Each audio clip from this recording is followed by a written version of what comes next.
level of camouflage. Did I plan that? My shoes even match. I got the Vans. What are these? So this is another video where we have the Amazon grade microphone. We still have not received the replacement parts for the better mic. Apologies about the quality of the audio. I don't think it's that bad, but this is my new Envy MOG, and it's the new color. I think this video will come out on the day of the launch of the new colors. If you are interested in getting one of the new colorways of the Envy MOG, let us know. There's a yellow one and pink purple one. It's like a darker reddish purpley. They call it Hollyhock. As well as the other two Envy bikes will be getting new colors here very shortly also. This bike is green, which is great. If it's green, it means Jesse has to have it. Yeah, check this out. That's a size. Longtime viewers of the channel, I'm gonna start saying that, by the way. Longtime viewers of the channel might know that I already made this video once before. It turns out the 56 Envy MOG is too big for me and it hurt my back. And Trey rides that bike now. Trey's over there. It's my bike now. Yeah. Basically, I've always thought the MOG was an incredible bike, but I didn't have one because I gave it to Trey and I was just kind of waiting to see what happened, and I'm glad I did because the green one is super sick. I have some serious gravel races on the calendar right now, namely Mid-South. I'm in the pro wave of that, which is stressful. Why did you do that to yourself? I don't think it would be fair for me to enter the age group wave, even though I'm not like a gravel guy. Can we do a quick interruption? Because I have an opinion on this. This has been my dilemma also, is whether to sign up for age group or the pro wave. And it's hard. The pro wave. It's hard. Well, it's hard to pick because I can enter age group and I feel like I would most likely win, but I don't know that for sure. And I can enter the pro wave and 100% not win and 100% get my ass kicked by the legit pros. And it's like, which one do you want to do? And at Big Sugar, just as an example, this is the first race that I looked into where I would have finished because I signed up for the pro wave, got my butt kicked, did okay, and then I was like, where would I have finished in the non-pro wave? And I would have won by 9 minutes. That's not fun. It's way more fun to get your butt kicked than to win by 9 minutes. My whole background in cycling was whenever I first started out, I purposely entered the pro wave no matter what, and I would lose. And then, and namely in mountain bike races is what I'm talking about. Then I started doing better, and I feel like I learned how to be in those waves, and now every race I go to, I'm contesting a podium. But to get to that point, I had to start off by getting destroyed. Gravel has changed a lot. The first time I did Mid-South, I was top 50. I finished 45th in whatever that year was. Was that 2019? 2019, I finished in the top 50. There's currently 80 or 90 people entered in the pro race, so I do feel like I belong in the pro wave. I just have no shot at getting on any sort of top 10 or even top 20 is probably out of the question for me. But it's more fun to race with the pro wave and see how long you can hang with the pros versus the alternative in being at the front of the age group wave. And I think it would, I feel like if I was to do the age group wave, you could call me a sandbagger, legit. I would agree. Because I am fast enough to justifiably be in the pro wave, Yeah. but it's just and it's funny, what's funny about this whole thing? But it's funny. My job is actually to do this, and so technically I'm getting paid to go to this race. So does that make me a pro? We're both getting paid. It's our job to go race bikes, legit. And so are we more pro than most of the field? Technically, in my head, yes, we are, because it's literally our paycheck, and our off-camera people who work at the bicycle station expect us to go to this race, and they're going to pay us to go to the race. It is technically considered a work day. It's a work day. It's a work day. It's not PTO, it's not a day off. It is technically considered a work day. And that's all of the races we do for the most part. I think this video will come out before the race calendar videos. So the race calendar videos, you can see what races we're all going to do. There's going to be a video for all three of us. Basically, I can't go to a race like Mid-South Pro Wave without trying my best. That is why I have decided to buy this Envy Mog, because it is the only bike that we sell that can fit these dang tires. 2.1 Thunderbird's the best gravel tire there is. Yeah. There's other bike options, but this one makes the most sense. We could get a 3T, but I can't fit on it. they take forever to show up, and that one probably wouldn't be here till next race season. No. Like, you never know. No, it's too big. And the 56 Mog is too big for me too. That's why I have a 54. I've already cut the steer tube right at like an 800 or so stack, like something close to 800 with 15 mil spacer. And then I have a 110 stem on this bike. This is very, very much. Jesse's favorite bike right now is the Caledonia, and the 54 Mog is almost the exact same as the 56 Caledonia. Except for the standover on this is way, way better. Yeah. Check this out. I love that you guys are the same height, both 5'11", but your fits But are my so legs- different. Wow. Look at how good of a standover height this is. Whenever we pulled this out of the box, Chase was like, did they send you the wrong size? Because I was ready to looks take tiny. it. The frame straight out of the box looked like my size, and I was low-key hyped. I was like, cool. We were just talking off camera about Jesse and Trey's like age group sandbagging thing that they just spoke about, and Jesse, when I started dating him, let me win one mountain bike race when I started mountain biking before he just like got on my USAC account and catted me up because he had my login and he just like did it and was like, yeah, you're upgraded now, and then I just stopped winning. No. At Winter Park, you were almost on the podium. I was like one place off. You got 4th or 5th at your age group at Nationals, whatever year we went to Winter Park. Nobody ever talks about that. That's because I quit cross country, like short races, right after. Yeah, anyway. Cool. And I know you all are going to comment, because we get this comment all the time. Hey, y'all, me and Zip are bros.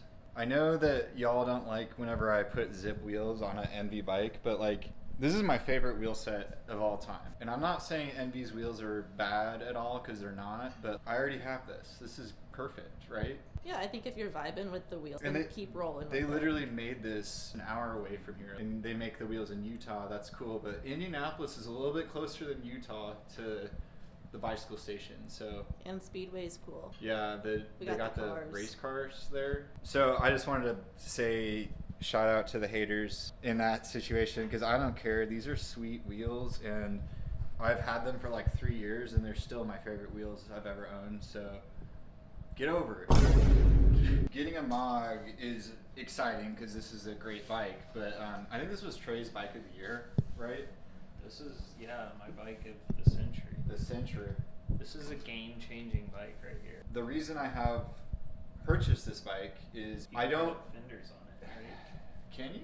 Yeah, you can. Yeah, it's Yeah. got fender mounts. Do you think that it is possible to be competitive at a high-end gravel race without mountain bike tires in 2025?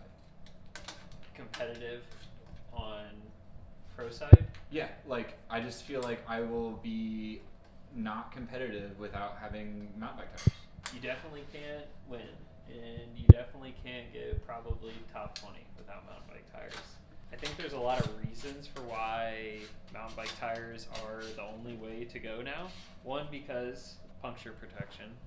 A lot of these races, Not especially a huge deal at Mid-South. like but Mid-South and like these Indiana races like Dust Bowl, like that's not the races we're talking about. We're talking about like Big Sugar, Unbound, the races with lots of big sharp rocks. Obviously you need mountain bike tires so you just don't flat. Your other option would be to run a gravel tire that is narrower, but then you need like an extra durable casing. And when you get an extra durable casing, that turns those tires into an extremely slow, heavy tire, which is not going to get you anywhere in the pro field. And then traction's a big part of these gravel races. I talked to Drew Dillman a lot, and he did Big Sugar on whatever gravel tire he was sponsored by next year or last year. And he was like, I was losing so much time in all the turns because I had zero traction compared to everybody else who was on mountain bike tires. He was probably first place out of people with gravel tires, and I forget, he was like 30 something.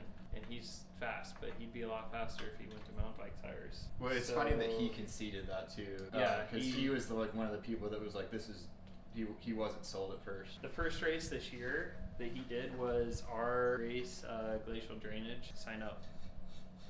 I'll link it below.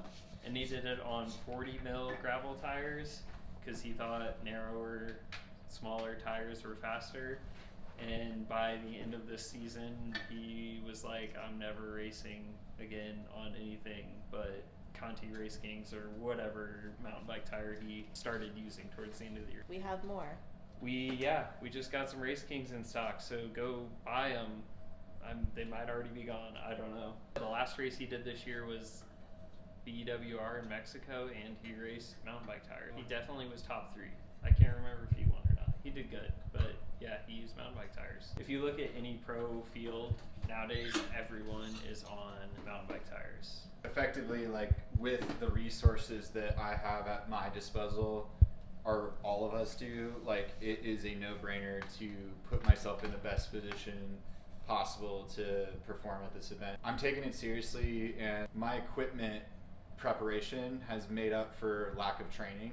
Well, this year I'm actually doing my training, so I felt like I need to continue to be just as optimized on my equipment side of things. So it just makes sense to me to go all in and get a bike that I know can do what I want it to do. Like not being good at gravel, not having the experience, the mountain bike tire is going to help me keep up with people who can go faster downhill than me and whatever it is, you know, like I'm not a crit racer. I can't corner like Trey can on a drop bar. You don't really need to in most gravel races, but some of them you definitely do. Mid-South has, the turns aren't sharp, but like it's definitely like turning. Windy turns, like 4-way stop turn. These tires right here, I think are start of the change of gravel tires, not mountain bike tires. So these are the Schwalbe G1 RSs. These are the 50s, which are basically as big as a Thunderbird. They're like 2 or 3 mils narrower, but they're like the first gravel tire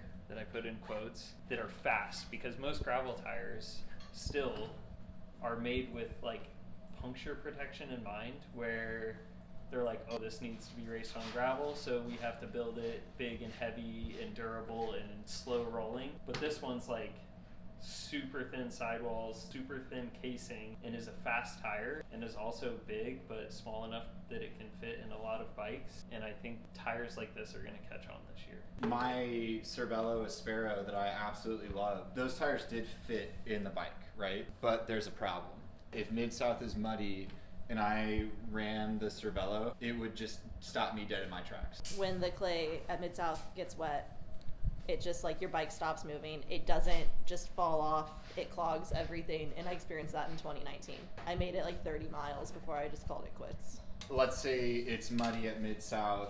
I'll put G1 50s on, have a ton of mud clearance, and still have a tire that's like reasonably big, like Plenty big enough. And I'll have clearance to clear mud without stressing out. I want a muddy Mid-South year because I have like a bike that can handle it. If it's muddy, I guarantee you I'll do better than if it's dry.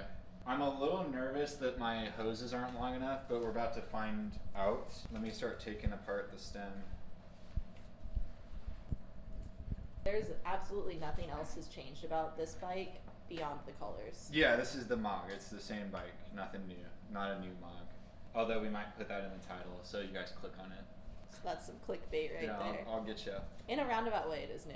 New color. Ceramic Speed, and I don't know if this is new. I kind of feel like it is, but since the last time we talked about this, they've started selling specific bike kits, or if I'm wrong, I'm sorry, and they sold it before, but this is the SLT for Envy Melee Fray and MOG. These are the super durable bearings that I've highlighted in both of those long mountain bike teardown videos that we made pretty recently.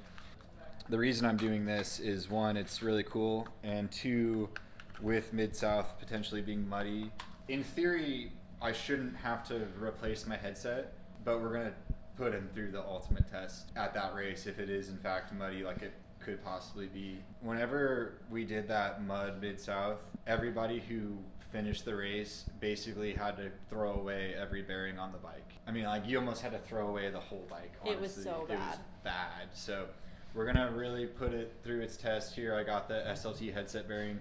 from Ceramic Speed, and if you want one of these, just let us know. It's always kind of a battle to get those together. Hopefully we don't have to do it twice. Routing once is always the wish. I think the we'll be dream. good. I think we have enough. Just barely, though. Probably the last bike those hoses will be on. It's very, very close, actually. I'm a little stressed, but oh man, it's gonna be cutting it as close as possible. What is this? Is it the front? Yeah, that's the front. So at least it's the front. The rear's long enough, so that one's the pain. The front one we can replace relatively easy if we need to. Cool. Actually, I'll leave that in there for now. Let's go ahead and carbon paste the stem.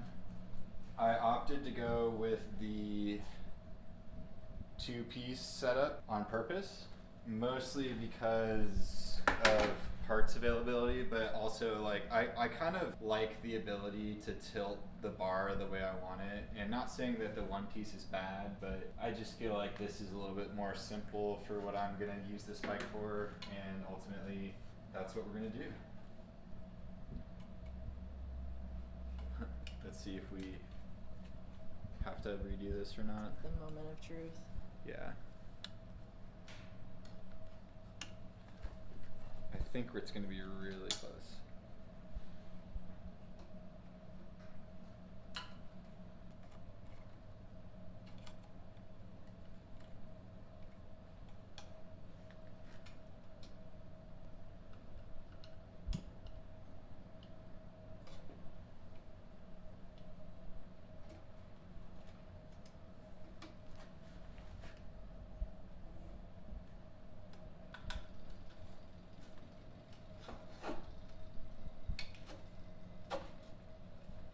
It's just barely long enough.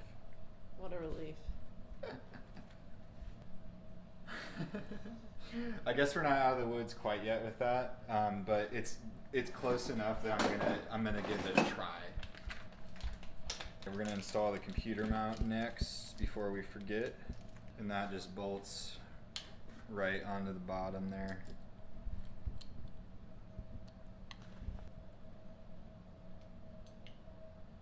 And then start putting the main bolts back in. Oh, we need to carbon paste the top.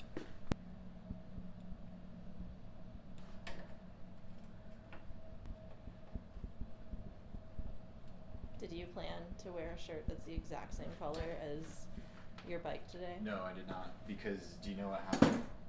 No. I didn't even know this was coming in the mail. Oh. So there's no way. You're right. Surprise. Yeah, this was a surprise.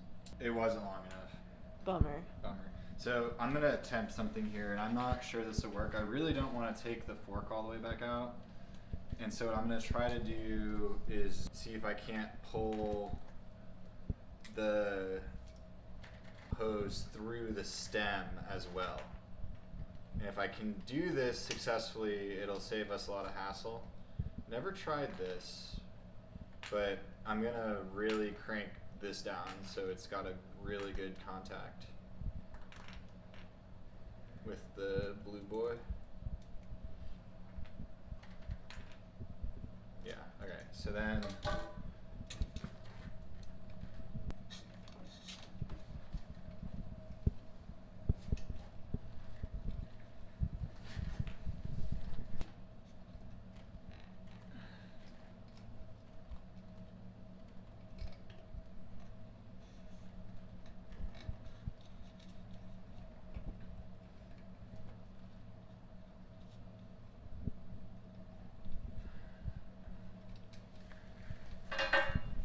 I wonder what's stuck on. Okay, I guess I'll take the. Guess I'll pull the stem off really quick. Yeah, I don't think you can just pull it through. At least you tried. It's stuck on something.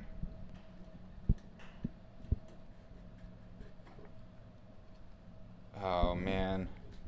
So it didn't want to go into the stem, is what happened there. So I'll reinstall these in a second. I guess I don't need to do the bottom ones, so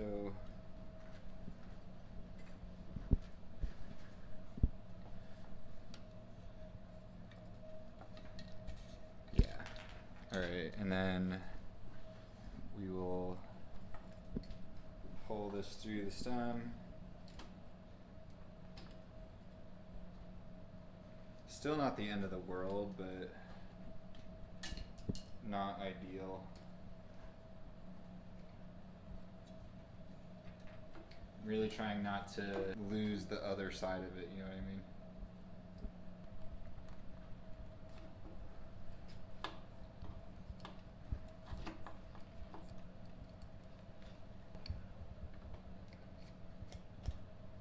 And then that's the front brake. So I try to make sure that these aren't like crossed in this stem. So maybe something like, yeah. All right. So that should be good to go. Let's get the spacers back on. Throw that back down. Actually, I lied. We're gonna pull this all the way through.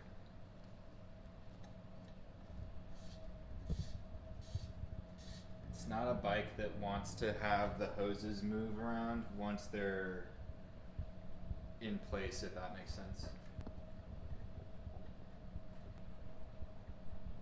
Alright, got a bolt in there.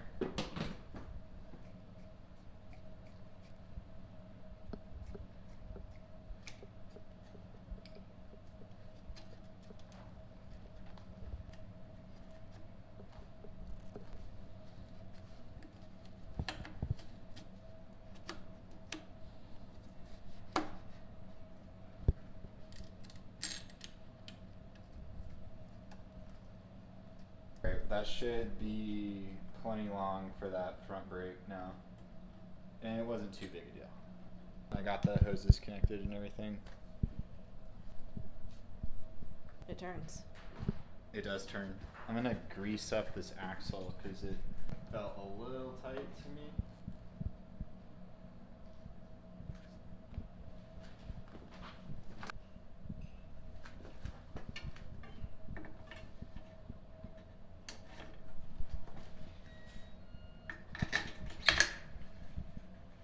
USPS is here. We had a package. How many different states did it go to? It came from the Netherlands, and then it went to Chicago, went to another place in Chicago, came to Indianapolis, bounced around a few places there, went to West Virginia, to 2 different places there, and then it went to Cincinnati, and then it went back to Indianapolis, to a few more places there, and then it came to Columbus, and now it's here. And we can actually finish some awesome bikes that we'll post pictures of later. Buster, coming in hot.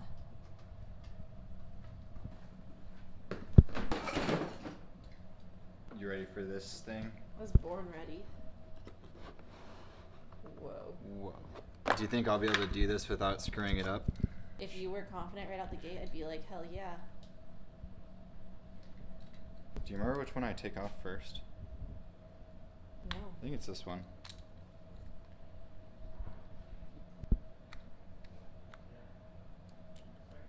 I just know that every time we do this, it's a problem. Why is that? Because we do it once every now and then, and it's only ever for your bikes. I don't read it. Ooh, it's attacking me. Yep, that's the tension.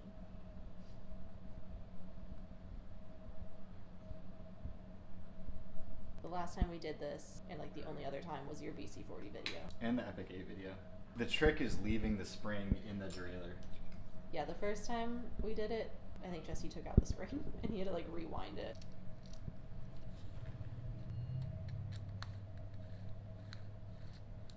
And then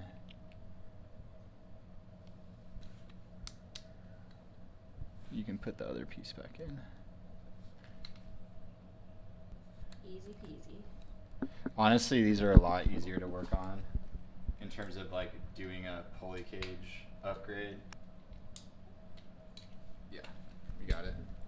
Those are a lot easier to work on than doing the old like ones. I've been impressed by these.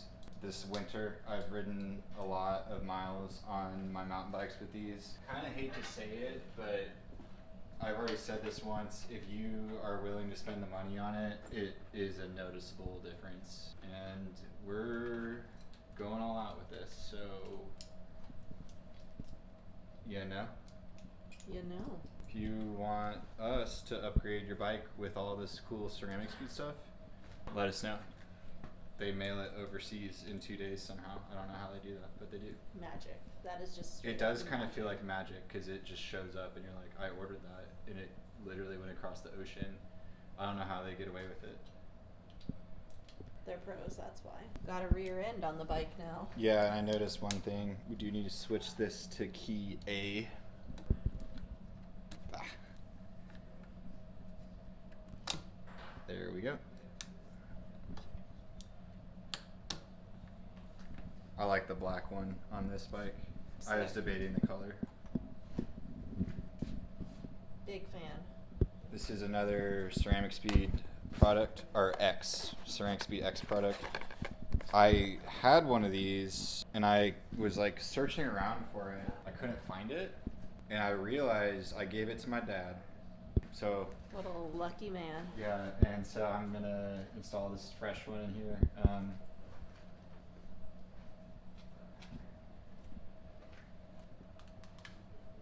Shouldn't be anything in the way. Nope. Alright, so this just goes in.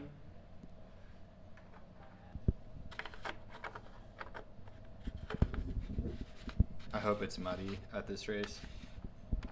I can really see if these things like get disintegrated or not. I obviously can't predict the weather, but I feel like it's going to be a muddy year. The last few years have been really nice at Mid-South.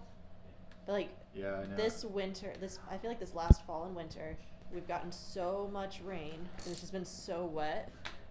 I just have a feeling it's going to continue. It'll a lot of storms. It'll either be like the best conditions ever, or it'll be terrible. I think it's due for a terrible year. I kind of enjoy racing in terrible conditions. Unpopular opinion there.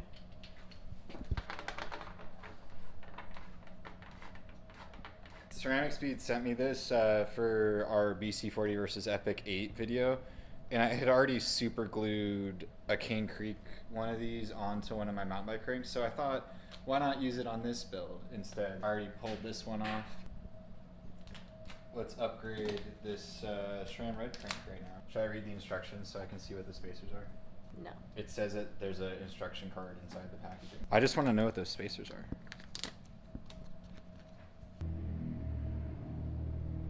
Okay, so I don't know what those are for.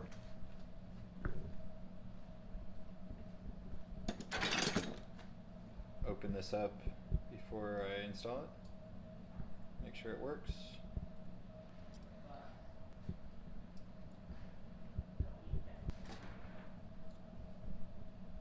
I just wanted to make sure I was putting it on the right way.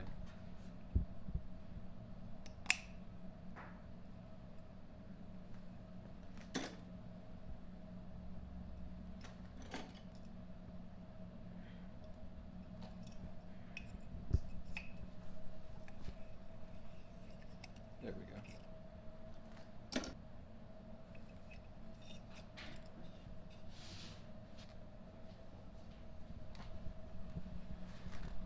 Ooh.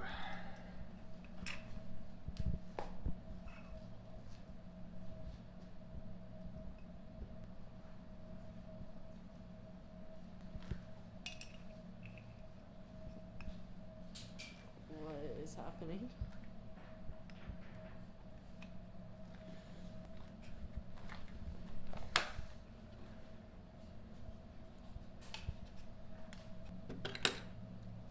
There we go.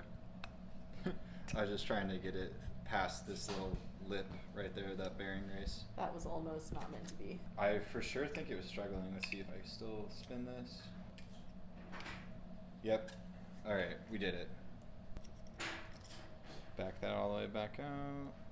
One thing that I am still kind of on the fence about is running a 48 or a 46 tooth chainring.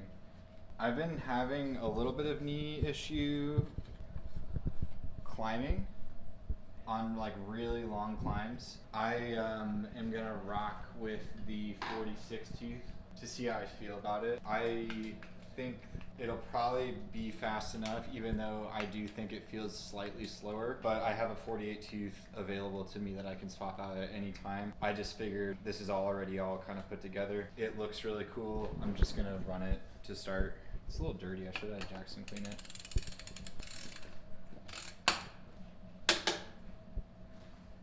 That looks cool. I might just keep it because it looks cool. I mean, I would go with whatever doesn't hurt you. As someone that lives with like chronic knee pain, don't try to get knee pain on purpose. That's dumb. Well, it hasn't happened to me in a while, and really it happened at Shenandoah. And ever since then, I've just thought about it. You know what I mean? Like, it's not like something that's a major concern right now, but I'm just trying to make sure I make a smart decision. Definitely make smart decisions. That's important. I think that just looks cool. The looks of it might trump the functionality. What do you think? Aesthetics are good. Yeah.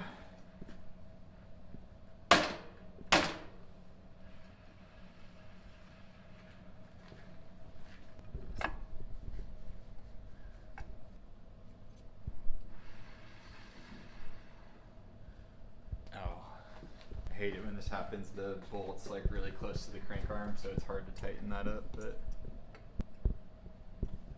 I think it's time for the bottle cages. And I actually have 3 options here, so I don't know which one you think would make the most sense, but I have a lot of them. Personally, I was kind of thinking the black. That's almost too much matching, I think. I would not do those. And then the silver. That's a silver bike. The black looked really good, Trey. Silver. I could put the silver ones on the fork. Oh. And then I could put the black ones. No, I'm gonna do the black ones. You could put all 6 of those bottle cages on that bike. Should I do that? Yeah. 2 in the triangle there, 2 on the fork, and then 1 under the BB and 1 on the top 2. Let's load it up. I thought you put a bottle cage up here for dust hole or something. I tried that. It didn't work. You could do all of Doom without stopping.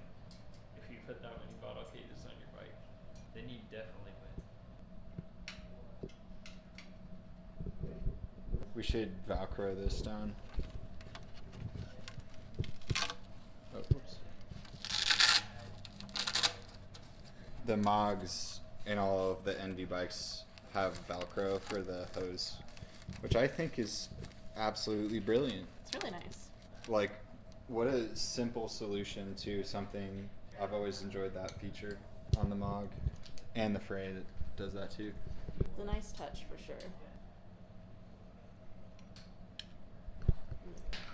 Sweet. Yeah, I think black was the right call there. I think silver would look really good too, but Maybe I'll switch it around. yeah, I think it all works. I found this random chain in Masterlink in my drawer. Do you think it's gonna work? You tell me. I have no clue. It might not. We'll find out.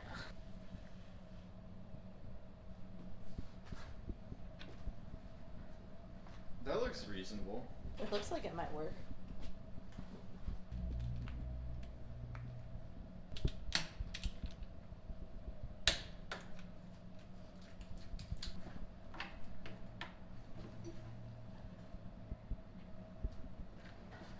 Let's see how we did.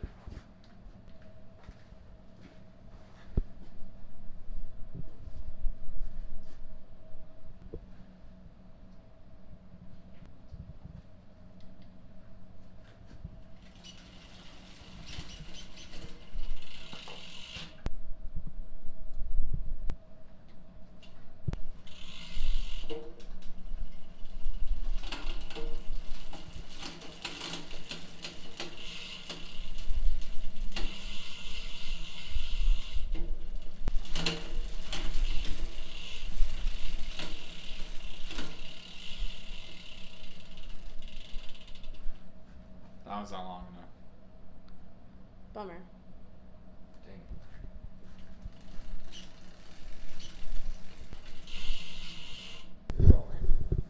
Alright, this is the finished build here. We did the bar tape off camera, got some bird grunge white. This is like my favorite Berg tape. I always love how Envy has like a lip right here on this AR bar, so you can like really get the bar tape perfectly straight on both sides. This is probably the coolest looking bike I've ever built, right? I love it. Yeah, pretty cool. And I've ridden it around the store a little bit, and it's amazing how much better this bike fits me than the 56 did. So I'm pretty confident that this is going to be a good bike for Mid-South. This is like a full build with pedals and all the stuff that you would need. It's ready to go.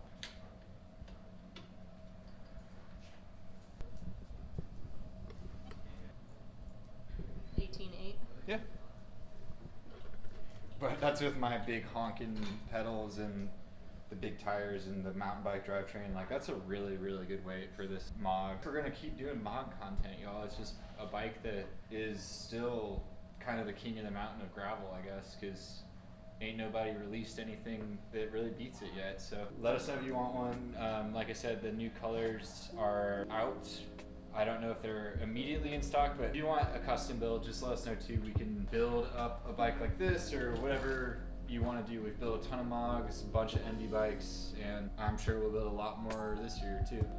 We'll see y'all in the next one.